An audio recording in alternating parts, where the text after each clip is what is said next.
ტრამპმა შეაჩერა ირანთან მოლაპარაკება და სპარსეთის ყურის ზეწოლა გადაიყვანა ირანის დიქტატურის წინააღმდეგ გიჟურმა ხეში.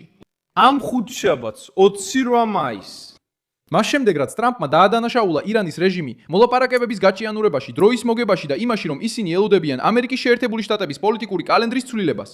თეთრი სახლი მოქმედებს სხვა ლოგიკით. აძლევს ირანს საშუალებას აჩვენოს, რამდენად შორს წავა, რათა შეაშინოს საუდის არაბეთი, ყატარი, არაბთა გაერთიანებული საამიროები და პაკისტანი. და შემდეგ ამ მთავრობებს მოსთხოვოს არჩევანი, რომელსაც ისინი 10 წლეულების განმავლობაში არ აკეთებდნენ, რაც გულისხმობს ყველა ამ არაბულ ქვეყანას აბრაამის შეთანხმებებზე ხელმოწერას და ისრაელის სახელმწიფოს აღიარებას. საოცარი სვლა, რომელიც შეიძლება საუკუნეების პრობლემას მოუგვაროს ახლო აღმოსავლეთს, რას ხედავდა ტრამპი, რატომ დაეცა ირანი და როგორ ცვლის ეს რადიკალურად სპარსეთის ყურეს. ახლავე ყველაფერს გეტყვი.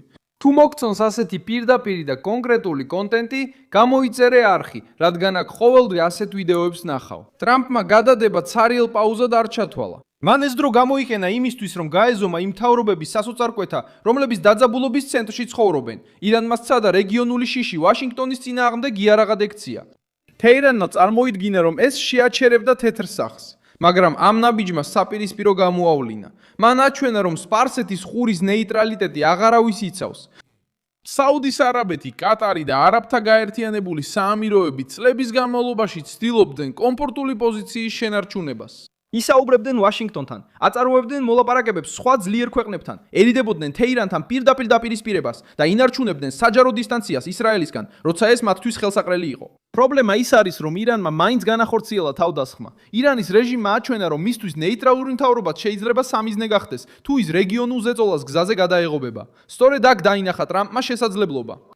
როდესაც ამ ლიდერებმა ვაშინგტონს სიფრთხილისკენ მოუწოდეს, ისინი მხოლოდ სიმშვიდეს არ ითხოვდნენ, არამედ აღიარებდნენ დამოკიდებულებასაც.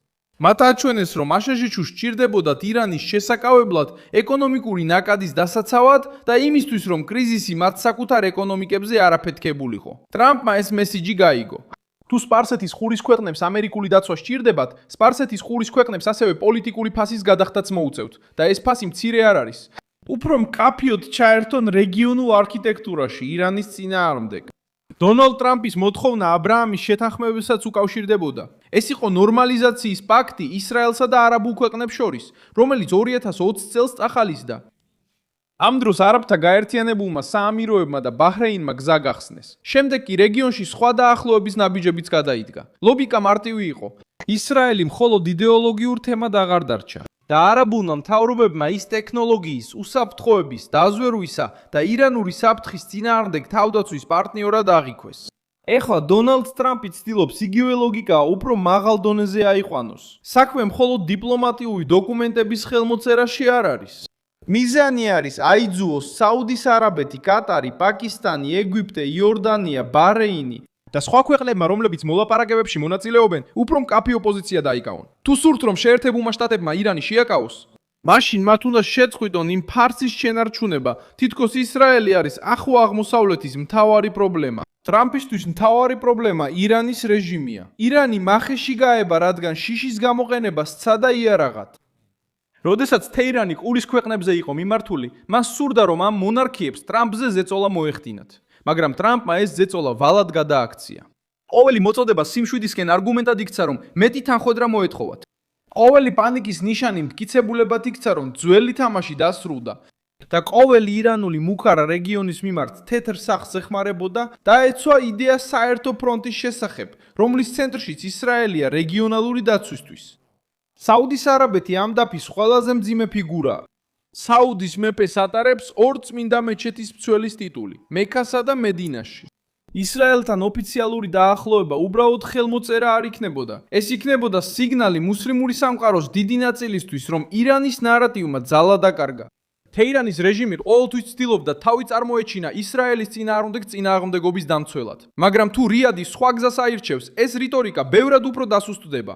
პაკისტანი კიდევ ერთი სენსიტიური საკითხია. ეს არ არის არაბული ერი, მაგრამ არის მუსლიმური ძალა დემოგრაფიული წონით. სამხედრო და ბირთვული ძალა. თუ ისლამაბადი თუნდაც მცირედით შეცვლის პოზიციას, სიმბოლური გავლენა უზარმაზარი იქნება. ტრამპი ამას კარგად იცის. ამიტომ ზეწოლა მხოლოდ სპარსეთის ყურის მდიდარ მთავრობებზე არ არის მიმართული.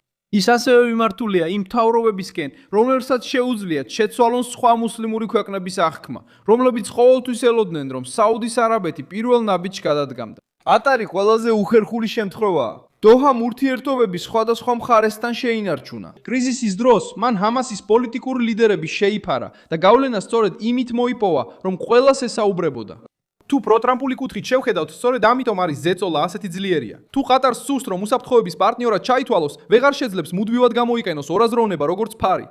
ომმა აჩვენა, რომ ამ ორაზროვნობასაც აქვს ფასი. ტრამპმაც ირანის სტრატეგიული დამცირების წინაშე დააკენა. როდესაც მან უფრო ფართო კოალიციაზე ისაუბრა და რეგიონალური მშვიდობა აბრაამის შეთანხმებებს დაუკავშირა, პირდაპირ მესიჯი გაუგზავნა თეირანს და ირანის ხალხს. რეჟიმს შეუძლია განაგრძოს ყვირილი ისრაელის წინააღმდეგ, მაგრამ რეგიონი უკვე საჭიროებიდან გამომდინარე იწყებს მოქმედებას. სარაკეტო თავდაცვა, რადარები, ტექნოლოგია, დაზვერვა და ეკონომიკური მარშრუტები ადრე დაშორებულ მთავრობებს ერთ მაგიდასთან აერთიანებს. ეს მოძრაობა უშუალო რისკს არ აქრობს. ირანს ჯერ კიდევ აქვს რაკეტები, რეგიონული გავლენა, მოკავშირე მილიციები და კრიზისის შექმნის უნარი.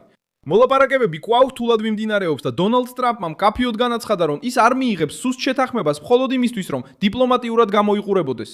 მოთხოვნა, რომ დარჩეს ღია მარშრუტები, აიცილოს ირანის კონტროლი სტრატეგიულ გადასასვლელებზე და აღკვეთოს შანტაჟი საერთაშორისო ნაოსნობაზე, აჩვენებს, რომ ფეთრი სახლი არ აპირებს თეირანის დაჯილდოებას იოლი გამარჯვებით. ყველაზე მნიშვნელოვანი დეტალია ის, რომ დონალდ ტრამპი არ კიდის ილუზიას, თითქოს ერთი საუბარი ირანის საკითხს გადაწყვეტს. ირანის რეჟიმი წარმოადგენს იდეოლოგიურ, სამხედრო და რელიგიურ სტრუქტურას, რომელმაც გადარჩენა შეძლო სანქციების, საიდუმლო ოპერაციების, მიზანმიმართული თავდასხმებისა და 10 წლეულების განმავლობაში მიმდინარე ზეწოწოლის პირობებში. ერთი ობიექტის განადგურება შეიძლება პროგრამის შეფერხებას გამოიწვიოს. ლიდერის ჩამოგდება კი შიდა დაპირისპირებას გახსნის. მაგრამ რეჟიმის იზოლაცია იმ ნარატივისგან, რომელიც მის გავლენას კვებავს, სხვა ტიპის ზეწოლაა. სწორედ ამიტომ ისრაელთან დაახლოება ცენტრალურ ნაწილად ჩანს. ირანი ყოველთვის ეკრდნობოდა იდეას, რომ მუსლიმური მსოფლიო ისრაელის წინააღმდეგ გაერთიანდებოდა. ამ სურათმა თეირანს დაეხმარა გაემართლებინა საგარეო ხარჯები, დაეფინანსებინა მოკავშირეები, გავლენა მოეხდინა რადიკალურ ჯგუფებზე და თავი რეგიონში მორალურ ლიდერად წარმოეჩინა. ტრამპი სწორედ ამ ფასადის დანგრევას ცდილობს. თუ საუდის არაბეთი, პაკისტანი და ყატარი ახალ ლოგიკაში აღმოჩნდებიან, ირანი დაკარგავს იმ ლოზუნგის ნაწილს, რომელსაც 10 წლეულების განმავლობაში იყენებდა. 2023 წლის 7 ოქტომბრის თავდასხმაც ამ ინტერპრეტაციაში ჯდება. იმ ტრაგედიამდე ისრაელსა და საუდის არაბეთს შორის დაახლოება კულისებში მიმდინარეობდა. ჰამასმა ისრაელზე მაშინ მიიტანა იერიში, როცა ეს პროცესი რეგიონულ ბალანსს შეცვლით ემუქრებოდა.